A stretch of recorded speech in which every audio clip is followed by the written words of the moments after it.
இந்த 2 பேர் இருக்கானுங்க பாருங்க. சத்தியமா சொல்றேன். அவன நேர்ல வேசார்பாடி சைடு வந்தா கண்டிப்பா வெட்டுவேன். கண்டிப்பா வெட்டுவேன். இத கண்டிப்பா போடுங்க. ஐயோ, திமுக காரர்கள், அதிமுக காரர்கள் நாம் தமிழர் கட்சி மீது பயப்படுகிறார்கள், எங்களை வேறு கொலை மிரட்டல் விடுகிறார்கள், இதுக்கு காவல்துறை எந்த ஆக்ஷனும் எடுக்கவில்லை, அப்படி இப்படின்ட்டு ஒரு 10 வீடியோ வச்சு நீ போடுவேன். கட்சியில இருக்கிறதுலாம் புது தொடப்பங்கள். அவங்க கட்சியில இருக்கிறதுலாம் புது தொடப்பங்கள். புதுசா அது என்ன சொல்லுவாங்கன்னா, புது தொடப்பம் நல்லா தான் பெருக்கும்னு சொல்லுவாங்க. நீயும் புது தொடப்பம் தான். கொலை பண்ணணும், வெட்டணும், குத்தணும், இந்த மாதிரி சொல்லி வளர்க்காதீங்க. ஏன்னா அவங்களுக்கு தான் நாளைக்கு பிரச்சனை. நீங்க ஜாலியா வியூஸ் போட்டு சம்பாதிச்சுட்டு போயிடுவேன். நாளைக்கு இப்படி பேசிட்டு சுத்துறவனுக்கு தான் பிரச்சனை.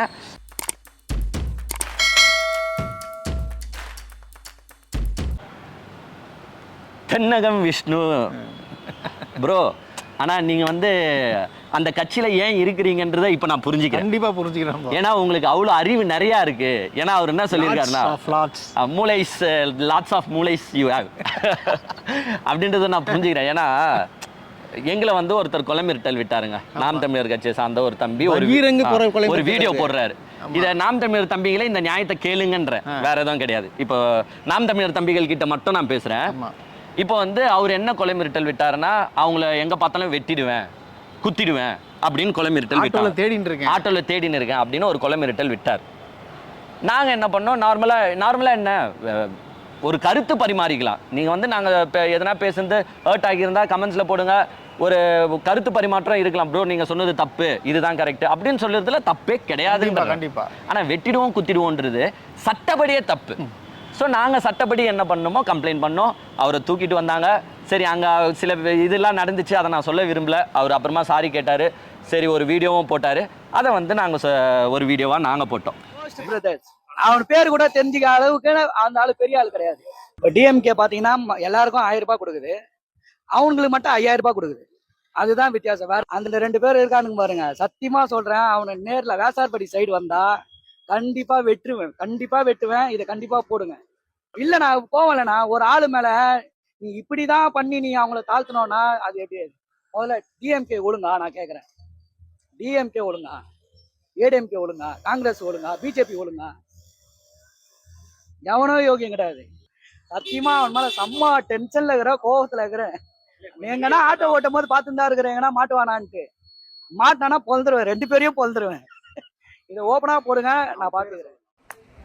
போஸ்ட் பிரதர், ஃபர்ஸ்ட் நான் மன்னிப்பு கேட்டுக்கிறேன். ஒரு 20 நாள் முன்னாடி இந்த மீடியாக்காரங்க வந்து நீங்கள் யார் ஓட்டு போடுவீங்கன்னு கேட்டாங்க.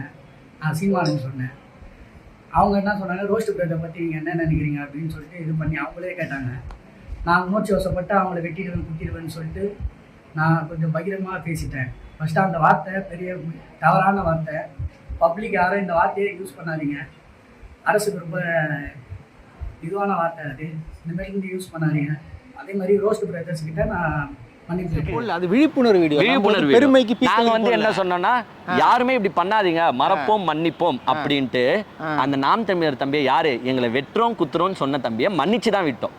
அந்த தம்பியை நாங்க தப்பு சொல்ல. சரி, அது அவரு தெரியாம பேசிட்டாரு, முடிஞ்சு போச்சு. ஆனா ஒரு யூடியூபர்னு இருக்கிறாரு, தென்னகம் விஷ்ணு, உங்க கட்சியை சார்ந்தவர் தான். அவர் என்ன சொல்றாருன்னா, அது எப்படி வீடியோல வந்து வெட்டிடுவோம் குத்திடுவோம்னு சொன்னா உண்மையாலே வெட்டிடுவாங்களா? தம்பி, நீயும் மெச்சூரிட்டி இல்லாம தான் பேசுறீங்க. அவங்க அண்ணன் மாதிரி உங்ககிட்ட எல்லாம் எப்படி யூடியூபர்ஸ் சப்ஸ்கிரைபரை வச்சு ஓட்டுறேன்னு எனக்கு தெரியல. ஏப்பா, கருத்து பரிமாற்றம்ன்றது வேற, கொலை மிரட்டல்ன்றது வேற. அதை வந்து ஒருத்தன் வெட்டிடுவேன்னு சொன்னா அவன் போய் வெட்டிடுவானான்றது கதை கிடையாது. பேசக்கூடாது. அது ஒரு தம்பி பேசின மாதிரி இப்ப 100 தம்பி பேசுவான். அதை ஏத்துப்பீங்களா? இதே நான் ஒண்ணு சொல்றேன், சாட்டை தூர முருகனையோ இல்ல உன்னையோ டிஎம்கே காரங்களோ ஏடிஎம்கே காரங்களோ பிஜேபி காரங்களோ அவனை எங்க பார்த்தாலும் வெட்டுவேன், அவனை எங்க பார்த்தாலும் குத்துவேன் அப்படின்னா உன் ஃபேமிலி மெம்பர்ஸ் அச்சப்பட மாட்டாங்கன்னு சொல்லு. இல்ல நீ பயப்பட மாட்டேன்னு சொல்லு. சரி, பயம்ன்றதே இருக்கட்டும், சட்டப்படி நீ என்ன செய்யணுமோ அதை செய்வியா செய்ய மாட்டியா? ஏன்னா உன்னை ஒருத்தவங்க வெட்டுவாங்க குத்துவாங்கன்ற நீ போய் ஒரு சட்டப்படி நடவடிக்கை கேட்குற. இது லாஜிக்கல் ப்ராசஸ்ன்றேன். இதுக்கு பேர் பிரிவென்ஷன். இது கூட தெரியாம இவர் என்ன சொல்றாரு. இப்போ இவர் என்ன சொல்றாருன்னா, நீங்க ஏன் அந்த நாம் தமிழர் தம்பியை விட்டீங்க, அவனை தூக்கி ஜெயில போட வேண்டியது தானே அப்படின்ற மாதிரிலாம் இருக்கு. எங்களை உசுப்பேத்தி விடுறியா? இப்போ கம்ப்ளைண்ட் நாங்கள் திருப்பி எடுத்து உள்ள போடுங்க சார் அப்படின்னு சொல்லுமா? தம்பி, வியாசர்பாடி தம்பி பார்த்துக்கோ, உன் கட்சிக்காரன் தான் உனக்கு துரோகம் செய்யலாம். உன்னை மன்னிச்சு விட்டோம். அது மாதிரி உங்க தம்பிகள் விடுவானா? இந்த தென்னகம் விஷ்ணு யாருன்னா மிரட்டி இருக்கட்டுமே, ஐயோ திமுக காரர்கள் அதிமுக காரர்கள் நாம் தமிழர் கட்சி மீது பயப்படுகிறார்கள், எங்களை வேறு கொலை மிரட்டல் விடுகிறார்கள், இதுக்கு காவல்துறை எந்த ஆக்ஷனும் எடுக்கவில்லை அப்படி இப்படின்ட்டு ஒரு 10 வீடியோ வச்சு நீ போடுவேன். எப்படி பயந்துக்கின்னு போடுறியோ இல்லை உன் வியூஸ் வரணும்னு போடுறியோ ஏதோ ஒன்று, ஆனால் பயந்துக்கிட்டு போடுவேன். ஸோ இது பயம் கிடையாது, இது ஒரு ப்ரிவென்ஷன், இது ஒரு சட்டப்படி இப்படி தான் பண்ணணும்னு இருக்குது, சட்டப்படி போட்டோம். அப்புறம் ஒரு காவல்துறை ஏவல் துறைன்ற வார்த்தையெல்லாம் வந்து கட் பண்ணிக்கோங்க. இது வந்து வேற யாருன்னா பார்த்தா உங்களுக்கு தான் அது பிரச்சனையாகும். ஆமாம், ஏன்னா ஒரு நடவடிக்கை எடுக்கிறதே நீ வந்து தப்பாக பேசினா அது மிகப்பெரிய தப்பு. தென்னகம் விஷ்ணு அப்போ அவரும் சின்ன பையன் தான் நினைக்கிறேன். சின்ன பையன் தான். சரி, ஏதோ ஒன்று வியூஸுக்காக நீங்களும் ஏதோ பேசுகிறீங்க, பேசிக்கோ, நல்லா பேசு. இந்த மாதிரி வந்து ஆக்ஷன் எடுத்ததே தப்புன்றதோ இல்லை இப்படிலாம் பேசணுன்ட்டு உன் தம்பிகளை ஊக்குவிக்காத, அது ஒரு தப்பான உதாரணம். ஏன்னா ஒன்று தெரியுமா, திமுக காரன் அதிமுக காரங்களாம் சும்மா தான் இருக்காங்க. இப்போது அவங்களாம் எங்கேயும் போய் அசிங்கமாக பேசுறது கிடையாது, யார் ப்ரொஃபைல்லையோ போயிட்டு தப்பு தப்பாக பேசுறது கிடையாது. ஏன் பேச மாட்டாங்கன்னா அவங்களாம் எக்ஸ்பீரியன்ஸ்டு, பல இடத்துல பேசி பல பிரச்சனைகளை அனுபவிச்சிருப்பாங்க. ஆனா உங்க கட்சியில இருக்கிறதுலாம் புது தொடப்பங்கள், அவங்க கட்சியில இருக்கிறதுலாம் புது தொடப்பங்கள். புதுசா அது என்ன சொல்லுவாங்கன்னா, புது தொடப்பம் நல்லா தான் பெருக்கும்னு சொல்லுவாங்க. நீயும் புது தொடப்பம் தான், அதான் சரியா?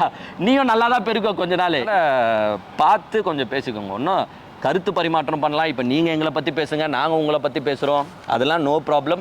நான் சொல்கிறதுல எதுனா தப்பு இருந்தால் நீ எடுத்து போடு, தப்பே கிடையாது. ஆனால் நாங்கள் சொல்கிறதுல தப்பே இருக்காது. ஆனால் நீ பேசுகிற மொத்தமாகவே தப்பாக தான் இருக்குது, பொய்யா தான் இருக்குது. உங்களுக்கு இன்னொரு விஷயம் என்னென்னா, அதுனா வந்து நீங்கள் சொன்ன நடவடிக்கை நான் சொன்ன நடவடிக்கை அப்படி அழுகிறேன் அப்படி சொல்கிறாங்க, தப்பு இல்லை. இதெல்லாம் என்ன இது? இப்போ காவல்துறை தன் கடமையை செய்துப்பா, அவ்வளோதான், முடிஞ்சு போச்சு. இது என்ன இருக்கு? நீங்கள் பேசாத பேச்சா?